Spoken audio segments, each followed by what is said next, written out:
Itulah sebabnya, selanjutnya Allah Ta'ala berfirman, dengan lurus, yaitu bertolak dari kemusyrikan menuju tauhid. Telah diuraikan arti Hanif dalam surah Al-An'am sehingga tidak perlu diulang lagi di sini. Dan supaya mereka mendirikan sholat. Sholat merupakan ibadah jasmani yang paling mulia, dan menunaikan zakat, sebagai perbuatan baik kepada kaum fakir, dan yang demikian itulah agama yang lurus, yaitu milah yang lurus dan adil. Dan, banyak dari kalangan ulama seperti Zuhri dan Imam Syafi'i yang menjadikan ayat ini sebagai dalil bahwa amal-amal itu masuk ke dalam keimanan. Sesungguhnya orang-orang kafir, yakni ahli kitab dan orang-orang musyrik dimasukkan ke dalam neraka jahanam, mereka kekal di dalamnya. Mereka itu adalah seburuk-buruk makhluk ayat 6. Sesungguhnya orang-orang yang beriman dan mengerjakan amal saleh mereka itu adalah sebaik-baik makhluk ayat 7. Balasan mereka di sisi Tuhan mereka ialah surga Aden yang mengalir di bawahnya sungai-sungai, mereka kekal di dalamnya selama-lamanya. Allah ridho terhadap mereka dan mereka pun ridho kepadanya. Yang demikian itu adalah balasan bagi orang yang takut kepada Tuhannya ayat 8. Allah Ta'ala mengabarkan tentang orang-orang kafir ahli kitab dan orang-orang musyrik bahwa mereka akan kekal di dalam neraka. Mereka itu adalah seburuk-buruk makhluk. Kemudian Allah Ta'ala mengabarkan tentang suasana yang akan dialami oleh orang-orang yang mengimani dengan hatinya dan mengamalkan perbuatan baik dengan anggota badan mereka, bahwa mereka adalah makhluk yang paling baik. Dan Abu Hurairah menjadikan ayat ini sebagai dalil, begitu juga ulama-ulama lain yang satu pandangan dengan beliau bahwa orang-orang beriman itu lebih utama daripada malaikat, sebab Allah Ta'ala berfirman, mereka itu adalah sebaik-baik makhluk. Kemudian Allah berfirman, balasan mereka di sisi Tuhan mereka, yaitu pada hari kiamat nanti, ialah surga Aden yang mengalir di bawahnya sungai-sungai, mereka kekal di dalamnya selama-lamanya, yaitu tidak pernah terhenti, terputus, dan kosong dari kenikmatan. Allah ridho terhadap mereka dan mereka pun ridho kepadanya. Dan makam ridhonya kepada mereka lebih tinggi daripada semua kenikmatan besar yang telah diberikan kepada mereka. Dan mereka pun ridho kepadanya, terhadap apa yang telah Dia berikan kepada mereka, berupa karunia yang maha luas. Firman Allah Ta'ala, yang demikian itu adalah balasan bagi orang yang takut kepada Tuhannya, yaitu balasan ini hanyalah akan diterima oleh orang yang takut dan takwa kepada Allah, serta mengabdi kepadanya seolah-olah dia melihatnya. Diriwayatkan oleh Imam Ahmad dari Abu Hurairah bahwa Rasulullah bersabda, maukah aku beritahukan kepadamu tentang makhluk yang paling baik? Mereka menjawab, tentu saja, ya Rasulullah. Rasulullah kemudian berkata, adalah seseorang yang memegang tali kekang kudanya untuk dipacu di jalan Allah. Setiap kali terdengar suara teriakan musuh, dia segera duduk di atasnya. Maukah aku beritahukan lagi siapakah makhluk yang paling baik? Mereka mengatakan, tentu saja, ya Rasulullah. Rasulullah bersabda, seseorang yang berada di tengah-tengah kambing gembalaannya, namun dia mengerjakan sholat dan menunaikan zakat. Dan maukah aku beritahukan kepada kalian makhluk yang paling buruk? Mereka menjawab, tentu saja, ya Rasulullah. Kata Rasulullah, yaitu, seseorang yang diminta untuk kepentingan agama Allah, namun dia tidak mau memberikannya. Demikianlah ringkasan tafsir surah Al-Bayyinah. Segala puji dan kenikmatan hanyalah milik Allah Ta'ala semata. Surah ke-99, Az-Zalzalah. Surah Makkiyah ada 8 ayat, diturunkan setelah surah An-Nisa. Dengan nama Allah yang Maha Pemurah dan Maha Penyayang. Apabila bumi digoncangkan dengan goncangannya ayat 1. Dan bumi telah mengeluarkan beban-beban yang beratnya ayat 2. Dan manusia bertanya, apakah yang terjadi dengannya? Ayat 3. Pada hari itu bumi menceritakan beritanya ayat 4. Karena sesungguhnya Tuhanmu telah memerintahkan kepadanya ayat 5. Pada hari itu manusia keluar dari kubur-kuburnya dalam keadaan yang bermacam-macam, supaya diperlihatkan kepada mereka pekerjaan mereka. Ayat 6. Barang siapa yang mengerjakan kebaikan seberat zarah, niscaya dia akan melihatnya. Ayat 7. Dan barang siapa yang mengerjakan kejahatan seberat zarah, niscaya dia akan melihatnya pula. Ayat 8. Ibnu Abbas mengatakan, apabila bumi digoncangkan dengan goncangannya, yaitu digerakkan dari bagian bawahnya, dan bumi telah mengeluarkan beban-beban yang beratnya, yaitu melemparkan mayat-mayat yang ada di dalamnya. Penafsiran ini dikatakan pula oleh ulama-ulama salaf yang lain. Dan ini adalah seperti firman-Nya, dan apabila bumi diratakan, dan memuntahkan apa yang ada di dalamnya dan menjadi kosong. Surat Al-Insyiqaq, ayat 3-5. Diterangkan dalam Sahih Muslim dari Abu Hurairah bahwa Rasulullah bersabda, bumi mengeluarkan bagian-bagian intinya seperti tiang-tiang yang terbuat dari emas dan perak. Pembunuh dihidupkan, lalu berkata, karena inilah, aku dibunuh. Pemutus silaturahmi dihidupkan, lalu mengatakan, karena inilah, aku memutuskan silaturahmi.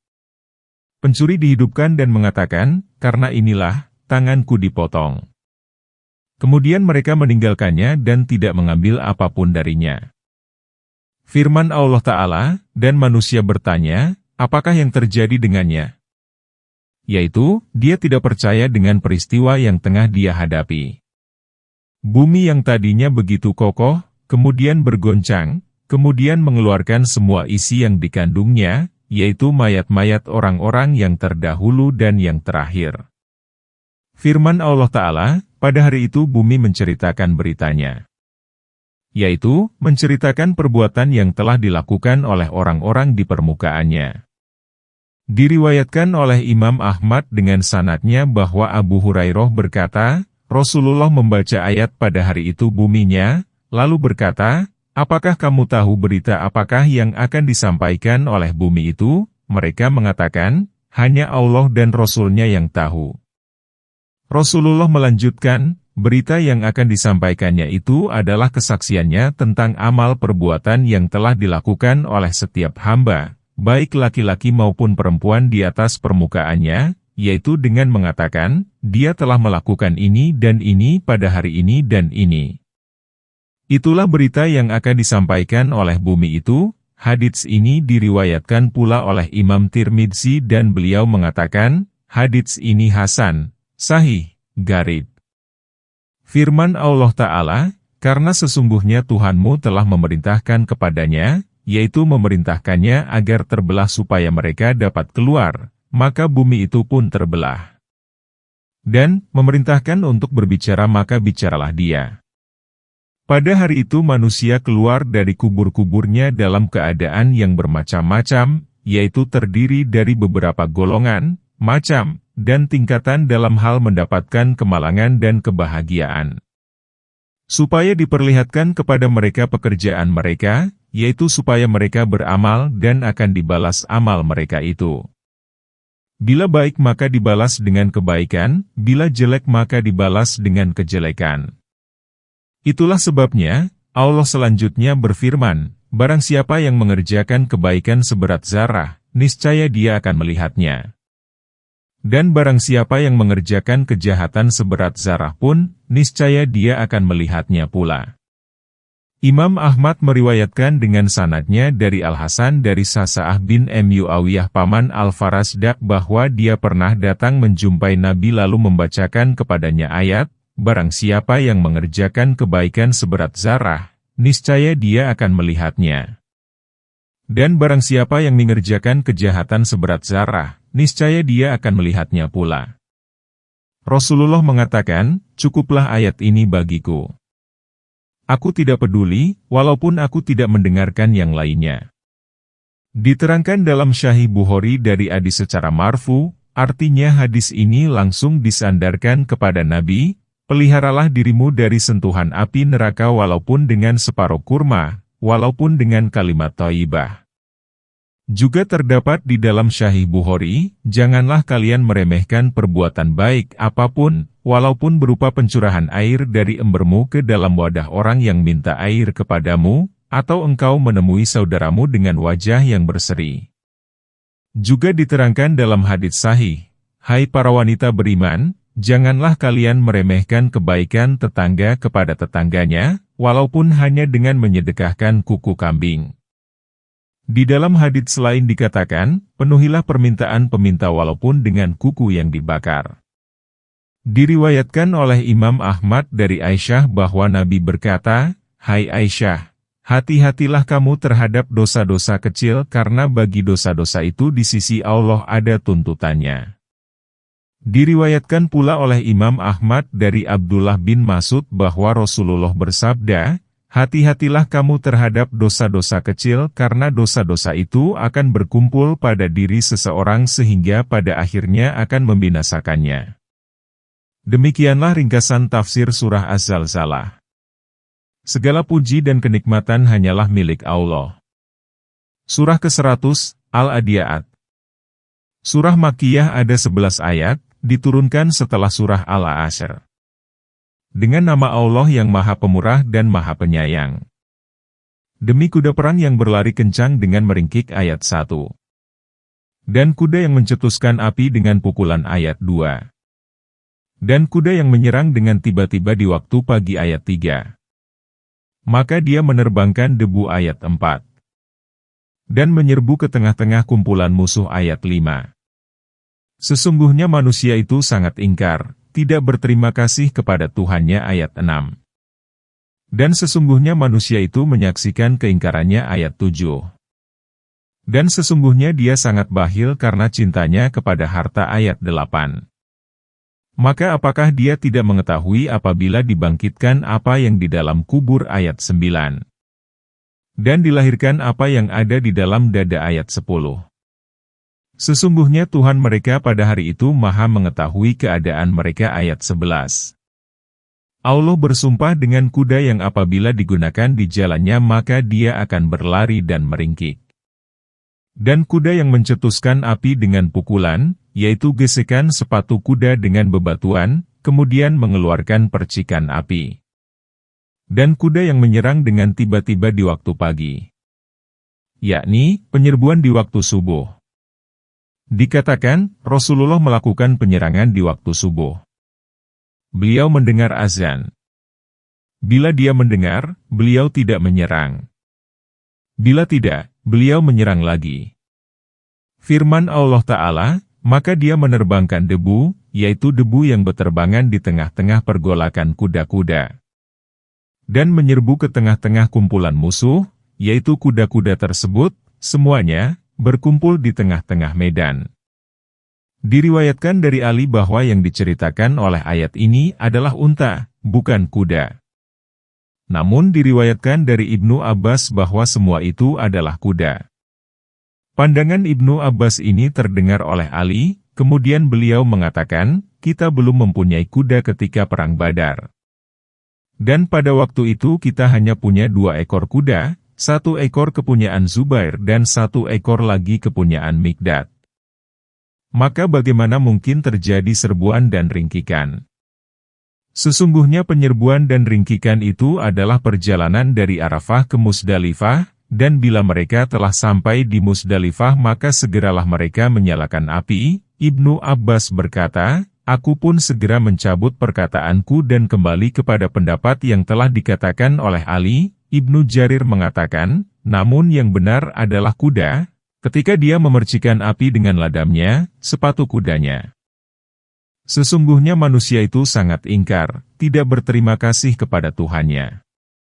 Yaitu, sesungguhnya manusia itu terhadap nikmat yang telah diberikan oleh Tuhannya sangat ingkar dan membangkang. Yang dimaksud dengan Al-Qanut adalah kufur. Hasan mengatakan, dia adalah orang yang ketika ditimpa musibah kemudian diselamatkan Allah, kemudian lupa terhadap nikmat yang telah diberikan itu. Dan sesungguhnya manusia itu menyaksikan keingkarannya. Yaitu, walaupun manusia itu benar-benar kufur, sebenarnya dia menyaksikan kenikmatan itu melalui tindakannya. Firman Allah Ta'ala, dan sesungguhnya dia sangat bakhil karena cintanya kepada harta. Yaitu, kecintaannya terhadap harta sangat hebat. Atau, dia adalah seorang yang sangat rakus sekali sehingga dia menjadi kikir, saking cintanya terhadap harta. Dan, kedua penafsiran ini adalah benar. Kemudian Allah Ta'ala berfirman agar bersuhud terhadap kehidupan duniawi dan menggemari akhirat, maka apakah dia tidak mengetahui apabila dibangkitkan apa yang di dalam kubur? Yaitu, mengeluarkan mayat-mayat yang terdapat di dalamnya. Dan dilahirkan apa yang ada di dalam dada. Ibnu Abbas dan yang lain menafsirkan, yaitu menampakkan dan menzahirkan sesuatu yang pernah mereka rahasiakan dalam hati-hati mereka. Sesungguhnya Tuhan mereka pada hari itu Maha mengetahui keadaan mereka. Yaitu, Maha mengetahui semua amal yang telah mereka lakukan dan perbuat, kemudian Dia akan memberikan balasannya kepada mereka dengan balasan yang sempurna. Dia tidak akan berbuat zalim walaupun seberat zarah. Demikianlah ringkasan tafsir surah Al-Adiyat. Segala puji dan kenikmatan hanyalah milik Allah semata. Surah ke-101, Al-Qari'ah. Surah Makkiyah ada 11 ayat, diturunkan setelah surah Al-Quraisy. Dengan nama Allah yang Maha Pemurah dan Maha Penyayang. Hari Kiamat ayat 1. Apakah hari kiamat itu? Ayat 2. Tahukah kamu apakah hari kiamat itu? Ayat 3. Pada hari itu manusia seperti anai-anai yang bertebaran. Ayat 4. Dan gunung-gunung seperti bulu-bulu yang dihambur-hamburkan. Ayat 5. Dan adapun orang-orang yang berat timbangannya. Ayat 6. Maka dia berada di dalam kehidupan yang memuaskan. Ayat 7. Dan adapun orang-orang yang ringan timbangannya. Ayat 8. Maka tempat kembalinya adalah neraka Hawiyah. Ayat 9. Dan tahukah kamu apakah neraka Hawiyah itu? Ayat 10. Ialah api yang sangat panas. Ayat 11. Al-Qari'ah adalah salah satu nama hari kiamat, seperti Al-Haqqah, At-Tamah, A'asyahkah, Al-Ghusyah, dan lain-lain. Kemudian Allah Ta'ala berfirman untuk mementingkan urusan kiamat, apakah hari kiamat itu? Tahukah kamu apakah hari kiamat itu? Kemudian Allah menjelaskan pertanyaan itu dengan firman-Nya yang selanjutnya, pada hari itu manusia seperti anai-anai yang bertebaran, dalam hal menyebar dan berpisah-pisahnya mereka sebab suasana galau yang mereka alami. Hal itu seperti firman-Nya, seolah-olah mereka itu belalang yang bertebaran. Allah Ta'ala berfirman, dan gunung-gunung seperti bulu-bulu yang dihambur-hamburkan. Yaitu, bulu yang tertiup dan mulai robek. Kemudian Allah Ta'ala mengabarkan tentang buah dari perbuatan mereka, baik penghormatan maupun penghinaan. Buah itu sejalan dengan amal mereka. Maka Allah Ta'ala berfirman, dan adapun orang-orang yang berat timbangannya, yaitu timbangan kebaikannya lebih berat daripada timbangan keburukannya, maka dia berada di dalam kehidupan yang memuaskan, yaitu di dalam surga. Dan adapun orang-orang yang ringan timbangannya, yaitu yang timbangan kejelekannya lebih berat daripada timbangan kebaikannya, maka tempat kembalinya adalah neraka Hawiyah. Maka dia akan jatuh dan terus menukik dengan kepala di bawah menuju jurang neraka jahanam. Ada pula yang memberikan arti, yaitu induk tempat kembalinya di akhirat adalah induk seperti Hawiyah, atau Hawiyah itu sendiri yang merupakan salah satu nama neraka. Ibnu Jarir mengatakan, yang menjadi alasan mengapa neraka Hawiyah disebut sebagai ibunya Ummuhu karena ia tidak mendapatkan tempat lain selain neraka itu. Itulah sebabnya Allah Ta'ala berfirman, untuk menjelaskan neraka Hawiyah itu, dan tahukah kamu apakah neraka Hawiyah itu? Ialah api yang sangat panas. Yaitu, api yang sangat panas sekali, yang jilatan dan percikannya sangat kuat. Abu Musyab meriwayatkan dengan sanadnya dari Abu Hurairah bahwa Rasulullah bersabda, api keturunan Adam yang selalu kamu nyalakan itu adalah satu bagian dari 70 bagian api neraka jahanam. Para sahabat bertanya, wahai Rasulullah, satu bagian pun sudah cukup menyiksa.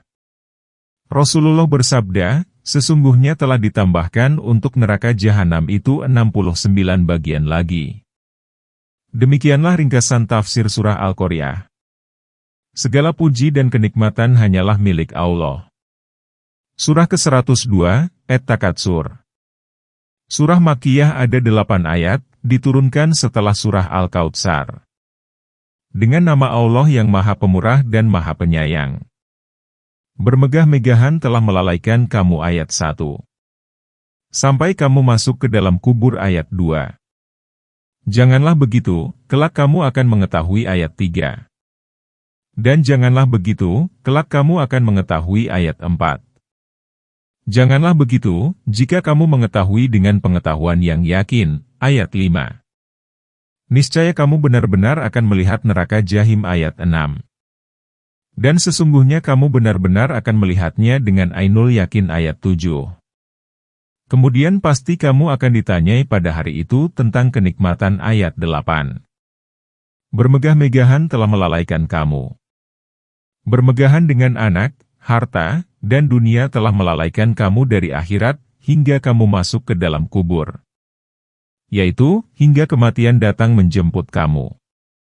Diterangkan dalam Sahih Muslim dari Abu Hurairah bahwa Rasulullah bersabda, seorang hamba akan mengatakan, hartaku. Hartaku.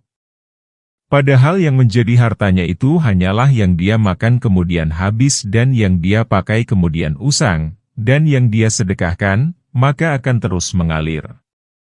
Selain itu akan sirna dan ditinggalkan untuk orang lain.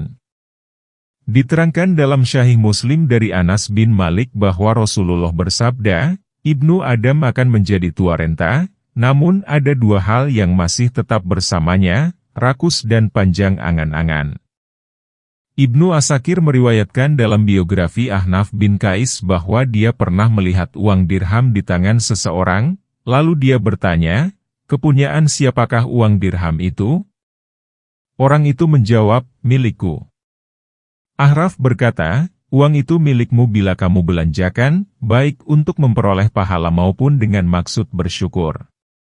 Kemudian dia membaca sebuah puisi dari seorang penyair, engkau dimiliki oleh harta, bila engkau menahannya bila engkau mendermakannya, maka harta itu milikmu. Allah Ta'ala berfirman, janganlah begitu, kelak kamu akan mengetahui. Dan janganlah begitu, kelak kamu akan mengetahui. Hasan berkata, ayat ini merupakan ancaman setelah ancaman. Janganlah begitu, jika kamu mengetahui dengan pengetahuan yang yakin, yaitu kalau kamu mengetahui dengan pengetahuan yang sebenarnya, pastilah banyak harta dan anak tidak akan melalaikan kamu dari mencari akhirat, sampai kamu masuk kuburan. Kemudian Allah Ta'ala berfirman, niscaya kamu benar-benar akan melihat neraka Jahim. Dan sesungguhnya kamu benar-benar akan melihatnya dengan ainul yakin. Ayat ini merupakan penjelasan terhadap ancaman yang telah disebutkan sebelumnya, yaitu firman Allah Ta'ala, janganlah begitu, kelak kamu akan mengetahui, kemudian janganlah begitu, kelak kamu akan mengetahui. Allah telah mengancam mereka dengan suasana ini, ahli neraka menyaksikan saat api neraka bernapas sekali, maka akan tersungkurlah malaikat mukarrabin dan para nabi yang diutus Allah di atas kedua lututnya, lantaran rasa takut, kehebatan, dan kengerian yang dilihat ketika itu. Firman Allah Ta'ala, kemudian pasti kamu akan ditanyai pada hari itu tentang kenikmatan. Yaitu, kemudian pada hari itu, kamu semua pasti akan ditanya tentang perbuatan bersyukur atas nikmat yang telah diberikan Allah kepada kamu, berupa kesehatan, keamanan, rezeki, dan lain sebagainya. Ibnu Jarir meriwayatkan bahwa Abu Hurairah berkata, ketika Abu Bakar dan Umar duduk, tiba-tiba datanglah Nabi menghampiri mereka dan bertanya, mengapa kalian duduk di sini? Keduanya menjawab, demi yang telah mengutus engkau dengan membawa kebenaran, tidak ada yang menyebabkan kami keluar rumah melainkan rasa lapar. Nabi kemudian bersabda, demi yang telah mengutus aku dengan membawa kebenaran, tidak ada yang menyebabkan aku keluar rumah kecuali rasa lapar juga. Mereka pergi ke rumah salah seorang penduduk Anshor. Kedatangan mereka disambut oleh seorang wanita, lalu Nabi bertanya, "Mana si Fulan?" Dia menjawab, "Pergi mencari air untuk kami." Lalu datanglah suaminya dengan membawa kantung air. Dia berkata, "Selamat datang. Tiada kunjungan seorang hamba yang lebih baik selain kunjungan seorang nabi kepadaku pada hari ini." Lalu dia menggantungkan kirbahnya di dahan kurma. Dia pun pergi lagi dan datang sambil membawa setandan anggur untuk menjamu mereka. Nabi bertanya, "Mengapa kamu tidak memilihnya?"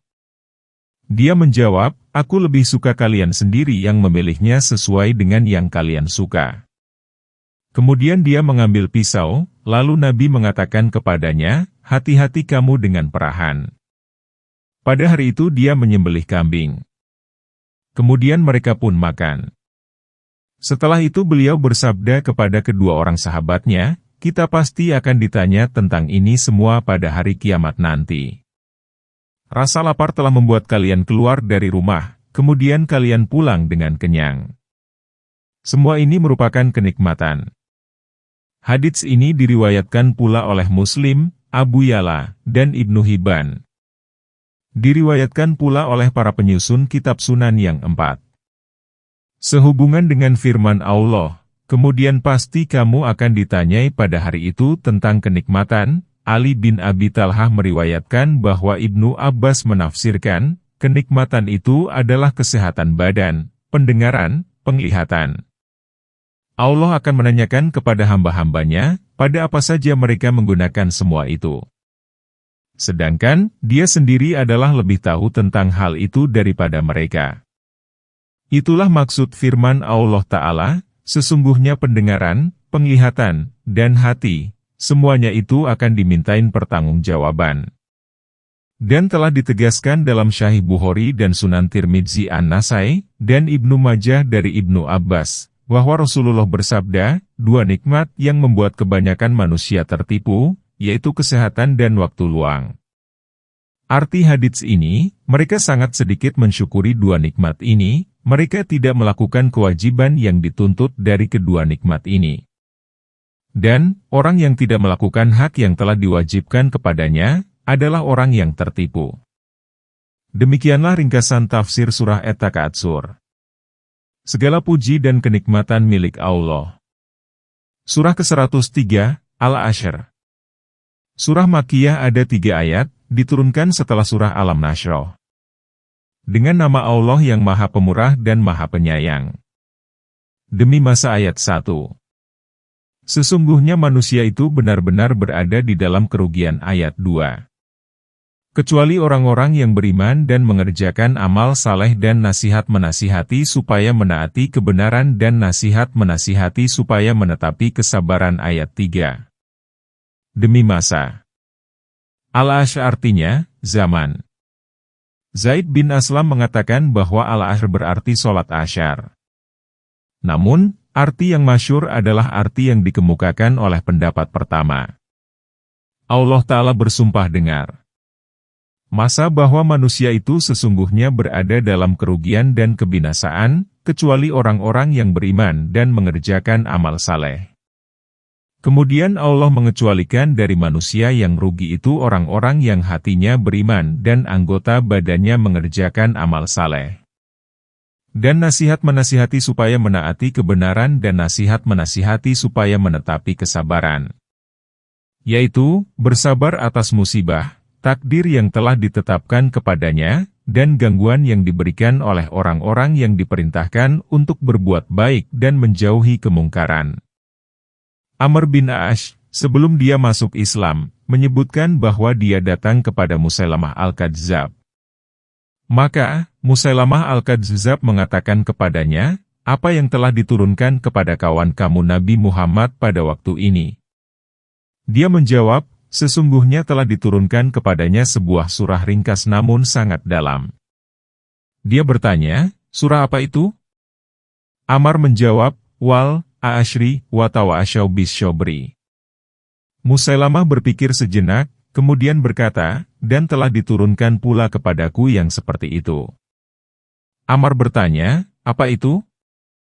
Musailamah menjawab, ya wabar wa inama anta udzuna'ani wa asyadu wa sa'iruka hafrun nagar. Hai marmut, hai marmut.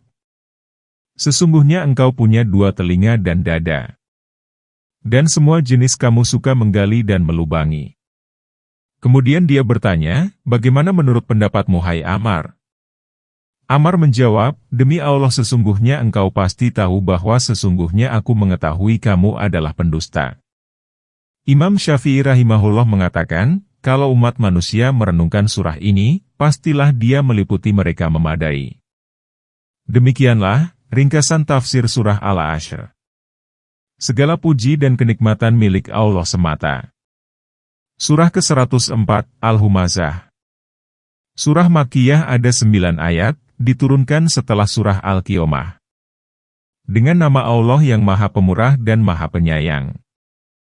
Kecelakaanlah bagi setiap pengumpat lagi pencela ayat 1. Yang mengumpulkan harta serta menghitung-hitungnya ayat 2. Dan mengira bahwa hartanya itu dapat mengekalkannya ayat 3. Sekali-kali tidak.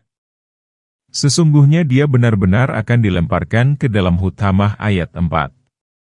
Dan tahukah kamu apakah Hutamah itu? Ayat 5. Api Allah yang dinyalakan ayat 6. Yang membakar sampai ke hati ayat 7.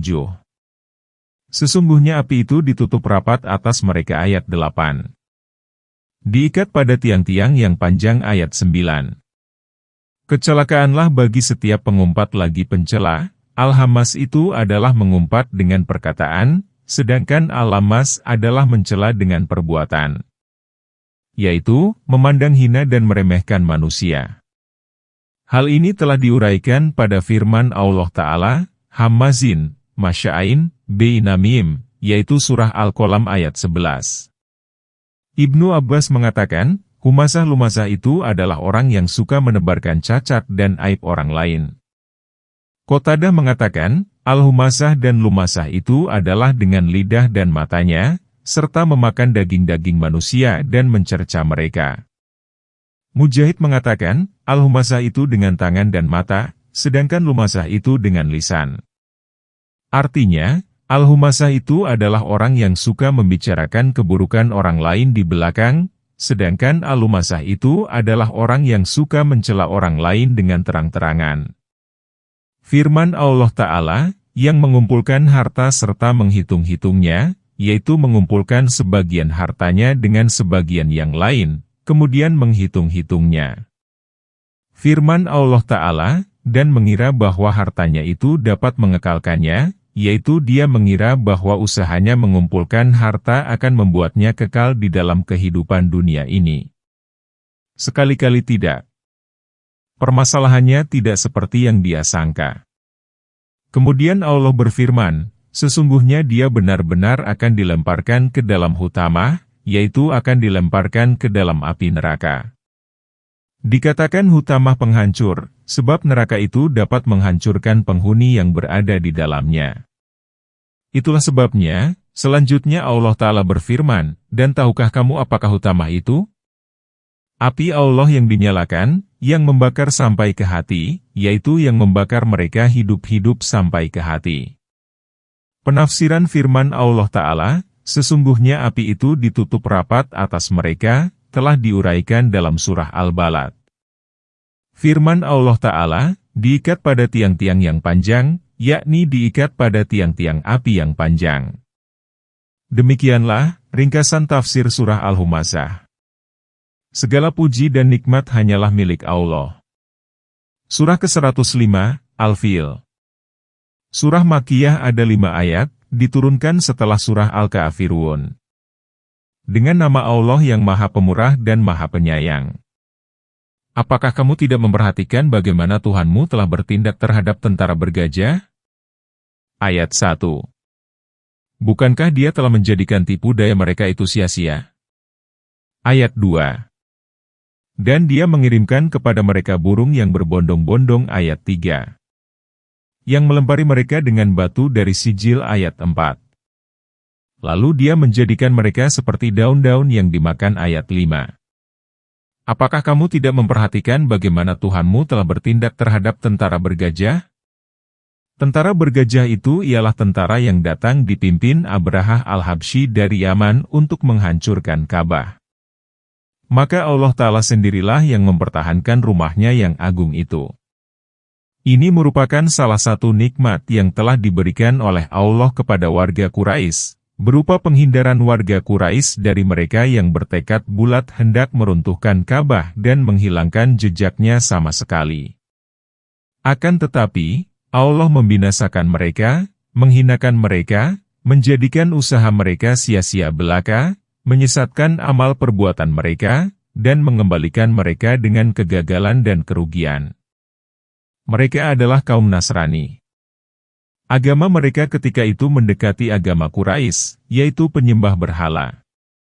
Peristiwa besar ini merupakan irhaash dan batu loncatan bagi pengutusan Rasulullah sebab di tahun itulah beliau dilahirkan menurut pendapat yang paling masyhur.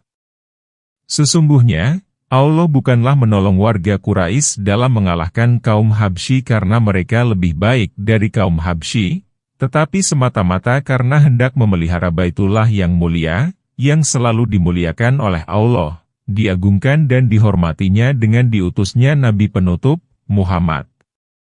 Secara ringkas, kisah itu seperti berikut. Abrahah telah membangun sebuah gereja di kota Syana, sebuah bangunan yang tinggi menjulang ditaburi dengan batu permata di setiap penjurunya. Dia bertekad akan memindahkan warga Arab ke sana, bukan ke Ka'bah lagi. Dia menyerukan hal itu di daerah kekuasaannya. Timbullah kebencian di hati warga Adnan dan Kahtan. Bahkan, warga Quraisy sangat murka. Sampai-sampai salah seorang dari mereka pergi ke sana dan masuk ke dalam gereja di malam hari, lalu membuat kerusuhan di dalamnya. Lalu dia kembali pulang. Hal itu diketahui oleh Abrahah. Kemudian, dia bersumpah akan pergi menuju Baitullah di Mekah dan akan merobohkannya menjadi berkeping-keping. Sedangkan, menurut riwayat Muqatil bin Sulaiman menyebutkan bahwa ada seorang pemuda Quraisy masuk ke dalam gereja itu, lalu membakarnya. Padahal ketika itu angin sangat hebat sekali. Lalu, terbakarlah gereja besar itu dan roboh ke tanah. Selanjutnya, Abrahah pergi dengan membawa bala tentara yang sangat banyak dan kuat. Ikut pula bersamanya seekor gajah yang sangat besar badannya, namanya Mahmud. Warga Arab berpandangan bahwa mereka harus mempertahankan Ka'bah. Keluarlah Junafar bersama kaumnya. Dia adalah salah seorang pemuka dan raja Quraisy. Akan tetapi, dengan begitu mudah dihancurkan dan ditawan oleh Abrahah. Demikian pula halnya Nufail bin Habib al-Hatsami, dia ikut menghalangi gerakan Abrahah bersama kaumnya selama 2 bulan terus-menerus. Akan tetapi, mereka pun dikalahkan oleh Abrahah. Dia menawan Nufail, harta rampasan perang, serta hendak membunuhnya, akan tetapi dimaafkan dan ditugaskan sebagai penunjuk jalan ke negeri Hijaz. Ketika mereka melewati kota Taif, penduduknya malah bersikap ramah dan ikut mengirimkan Abu Ragal sebagai penunjuk arah. Sedangkan, ketika Abrahah dan bala tentaranya sampai di kota Al-Mugammas, yaitu suatu tempat yang berdekatan dengan kota Mekah, Abrahah turun. Bala tentaranya merampas harta kekayaan warga Mekah, yang terdiri dari unta-unta dan lain sebagainya. Kemudian mereka merampasnya dan di antara harta rampasan itu terdapat 200 ekor unta milik Abdul Muththalib. Lalu, Abrahah mengutus Hanatha al-Himyari dan memerintahkan kepadanya agar menangkap warga Quraisy yang paling terhormat untuk menghadap kepadanya dan memberitahukan kepada mereka bahwa bala tentara Abrahah tidak datang untuk memerangi mereka kecuali bila mereka menghalangi. Hanatha pun datang membawa Abdul Muththalib. Abrahah menghormatinya dan turun dari kursinya, lalu duduk bersama di atas permadani. Dan bertanya kepadanya melalui penerjemahnya tentang keinginannya. Abdul Muththalib menjawab, "Aku hanya ingin Anda mengembalikan 200 ekor unta kepunyaanku." Abrahah berkata, "Aku sangat heran dengan pandanganmu ini. Dan perkataanmu itu telah membuatku antipati kepadamu." Apakah engkau mengajak aku membicarakan 200 ekor unta milikmu yang telah aku ambil dan engkau lupakan rumah yang merupakan simbol agamamu dan agama nenek moyangmu, padahal aku datang untuk menghancurkannya dan engkau tidak membicarakan hal itu denganku?" Abdul Muthalib menjawab, "Sesungguhnya aku adalah pemilik unta-unta itu. Sedangkan rumah itu ada yang memilikinya. Dan dia sendiri yang akan mempertahankannya." Abraha berkata, "Dia tidak akan sanggup menghalangi aku." Kata Abdul Muthalib, "Kamu akan berurusan dengan dia." Setelah itu, Abraha pun mengembalikan unta-unta tadi kepada Abdul Muthalib. Bukankah dia telah menjadikan tipu daya mereka itu sia-sia? Kemudian dia pulang menemui warga Quraisy dan memerintahkan mereka untuk berlindung di puncak-puncak Gunung Mekah, sebab khawatir mereka akan ditimpa amukan bala tentara Abraha. Selanjutnya dia berdiri dengan beberapa warga Quraisy, berdoa kepada Allah. Abdul Muthalib memegang pintu Ka'bah dan berkata, "Tidak ada kesedihan. Sesungguhnya seseorang telah mempertahankan miliknya. Maka pertahankanlah milikmu. Kekuatan dan muslihat mereka selamanya tidak akan pernah mengalahkan muslihat engkau." Ketika Abraha mempersiapkan gajahnya dan mengarahkannya ke kota Mekah, datanglah Nufail bin Habib dan berdiri di samping gajah itu. Lalu memegang telinganya sambil mengatakan, "Mogoklah, hai Mahmud. Kembalilah dengan benar ke tempat dari mana kamu datang. Sebab kamu kini berada di negeri Allah yang haram." Kemudian dia pun melepaskan telinganya. Tidak lama kemudian gajah itu pun mogok. Nufail segera pergi dan berlari kencang hingga tiba di puncak gunung dan menyatu dengan warga Quraisy. Adapun bala tentara bergajah, mereka memukuli gajah agar berdiri, namun dia tetap tidak mau. Tidaklah mereka mengarahkan gajah ke arah yang mana saja melainkan gajah itu pergi. Akan tetapi, bila diarahkan ke Baitullah yang mulia, gajah pun mogok. Dan dia mengirimkan kepada mereka burung yang berbondong-bondong yang melempari mereka dengan batu dari sijil. Lalu dia menjadikan mereka seperti daun-daun yang dimakan ulat. Ibnu Abi Hatim meriwayatkan dengan sanadnya bahwa Ubaid bin Umair berkata, ketika Allah hendak membinasakan bala tentara bergajah, dia mengutus sekawanan burung kepada mereka yang bermunculan dari lautan seperti burung-burung penyambar. Setiap burung membawa 3 buah batu. 2 batu di kedua kakinya dan 1 lagi di paruhnya. Burung-burung itu datang tepat di atas kepala-kepala tentara bergajah, kemudian bersuara dan melemparkan bebatuan yang di kedua kaki dan paruhnya itu. Ketika itu, tidak ada 1 batu pun yang menimpa kepala seseorang melainkan batu itu akan keluar dari duburnya. Dan tidak ada 1 pun dari batu itu yang menimpa anggota tubuh seseorang melainkan akan keluar dari sisi yang sebelahnya. Demikianlah dahsyatnya azab Allah yang menimpa bala tentara Abraha. Sedangkan, Abdul Muthalib dan warga Quraisy juga ikut pula bersama mereka Nufail al-Hatsami, Mat'aim bin Adi, Umar bin Aids al-Mahzumi, Mas'ud bin Amr at-Sakafi, melihat di atas Gua Hiro apa yang dilakukan oleh bala tentara Habasyah dan siksa yang ditimpakan oleh Allah Ta'ala terhadap tentara bergajah tersebut. Ketika itulah Nufail mengatakan, tiada tempat berlari, bila Tuhan yang mengejar dan Ashramlah yang kalah, bukan yang menang. Muqatil bin Sulaiman menyebutkan bahwa orang-orang Quraisy mendapatkan harta yang melimpah ruah yang dirampas dari mereka dan dari apa yang mereka bawa. Sedangkan, Abdul Muthalib sendiri mendapatkan emas sepenuh lubang.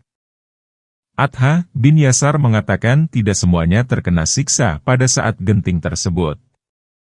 Di antara mereka ada yang langsung mati dan ada yang berjatuhan daging-dagingnya, sepotong demi sepotong. Dan mereka itu adalah bala tentara yang melarikan diri. Ketika Allah mengutus Muhammad, maka salah satu nikmat yang patut diingat oleh warga Quraisy ialah tindakan Allah yang telah memporak-porandakan tentara Habasyah, demi kelangsungan hidup mereka. Maka Allah Ta'ala berfirman, apakah kamu tidak memperhatikan bagaimana Tuhanmu telah bertindak terhadap tentara bergajah? Bukankah dia telah menjadikan tipu daya mereka itu sia-sia? Dan dia mengirimkan kepada mereka burung yang berbondong-bondong yang melempari mereka dengan batu dari sijil. Lalu dia menjadikan mereka seperti daun-daun yang dimakan. Ababil ialah kawanan yang banyak sekali, yang datang dari segala penjuru. Ibnu Hisham mengatakan, orang-orang Arab tidak pernah menggunakan kata itu dalam bentuk tunggal. Akan tetapi, Imam Nasai telah berkata, aku pernah mendengar sebagian ahli nahwu mengatakan bahwa bentuk tunggal dari ababil itu adalah ibil. Adapun mengenai sijil, Ibnu Hisham mengatakan, Yunus An-Nahwi dan Abu Ubaidah mengabarkan kepadaku bahwa di kalangan warga Arab, kata itu berarti keras sekali. Namun sebagian ahli tafsir ada yang menyebutkan bahwa kata itu merupakan gabungan dari dua kata Parsi, warga Arab menjadikannya satu kata. Kata itu ialah sinju dan jilu. Yang pertama berarti batu, dan yang kedua berarti tanah. Maka arti ini seperti yang telah dikatakan oleh Ibnu Abbas bahwa sijil adalah batu yang terbuat dari tanah. Sedangkan, al-asfu berarti daun tanaman atau daun kubis bila dimakan oleh hewan, kemudian berubah menjadi kotoran. Adapun makna ayat di atas adalah sesungguhnya Allah Ta'ala telah membinasakan, menghancurkan, dan mengembalikan makar mereka kepada diri mereka sendiri dan tidak mendatangkan kebaikan apa-apa. Dan, Allah telah membinasakan mereka secara keseluruhan. Tidak ada seorang pun dari mereka yang kembali pulang menceritakan peristiwa mengerikan itu melainkan dalam keadaan luka parah, sebagaimana halnya yang terjadi pada raja mereka Abraha. Dia termasuk orang yang daging dan anggota tubuhnya berjatuhan, sepotong demi sepotong, satu jari demi satu jari. Ketika sampai di negerinya, yaitu Syana, hatinya telah terbelah. Dan tidaklah dia mati, demi Allah, melainkan setelah menceritakan sesuatu yang telah menimpa mereka, kemudian mati. Lalu pemerintahan berganti ke tangan putranya Yaksum. Kemudian dilanjutkan lagi oleh putranya yang kedua Masruk. Setelah itu, mereka semua diusir oleh Raja Saif bin Ziyazan al-Himyari dengan bantuan Kisro. Dalam hadits Bukhari dan Muslim dikabarkan bahwa Rasulullah bersabda pada hari penaklukan kota Mekah, Allah Ta'ala telah menahan tentara bergajah memasuki kota Mekah. Dan dia menguasakan kota Mekah kepada Rasulnya dan kaum mukmin. Dan kehormatan kota ini telah pulih pada hari ini, sebagaimana pulihnya kehormatan itu tempo hari. Ingatlah, hendaknya orang yang hadir menyampaikan hal ini kepada yang tidak hadir. Demikianlah ringkasan tafsir surah Al-Fil. Segala puji dan nikmat hanyalah milik Allah. Surah ke-106, Quraisy. Surah Makkiyah ada 4 ayat, diturunkan setelah surah A'atin. Dengan nama Allah yang Maha Pemurah dan Maha Penyayang. Karena kebiasaan orang-orang Quraisy ayat 1. Kebiasaan mereka bepergian pada musim dingin dan musim panas ayat 2. Maka hendaklah mereka menyembah Tuhan pemilik rumah ini ayat 3. Yang telah memberi makanan kepada mereka untuk menghilangkan lapar dan mengamankan mereka dari ketakutan ayat 4. Karena kebiasaan orang-orang Quraisy, karena kebiasaan dan berkumpulnya mereka di kota Mekah dalam keadaan aman sentosa. Namun, adapun tentang pemukiman mereka di negeri itu adalah sebagaimana firman-Nya, dan apakah mereka tidak memperhatikan bahwa sesungguhnya kami telah menjadikan negeri mereka tanah suci yang aman, dan manusia sekitarnya rampok-merampok, surat Al-Ankabut, ayat 67. Kemudian Allah memberikan bimbingan kepada mereka untuk mensyukuri nikmat yang besar ini, maka Dia berfirman, maka hendaklah mereka menyembah Tuhan pemilik rumah ini. Artinya, hendaklah mereka mentauhidkannya dalam beribadah, sebagaimana firman-Nya, katakanlah, hanyalah aku diperintahkan untuk beribadah kepada Rob negeri yang telah dimuliakannya ini. Dan miliknyalah segala sesuatu. Dan aku diperintahkan untuk masuk ke dalam golongan orang-orang Muslim. Firman Allah Ta'ala, yang telah memberi makanan kepada mereka untuk menghilangkan lapar, yaitu yang telah memberikan makan itu adalah pengurus rumah ini, dan mengamankan mereka dari ketakutan. Artinya, Allah telah memberikan karunia kepada mereka berupa keamanan dan kesenangan. Maka tunggalkan Dia dalam beribadah. Jangan menyekutukannya dengan yang lain. Dan, janganlah mereka menyembah selainnya, berupa patung, saingan, dan berhala. Itulah sebabnya, siapa saja yang memperkenankan perintah ini maka Allah akan memberikan keamanan kepada dirinya di dunia dan akhirat.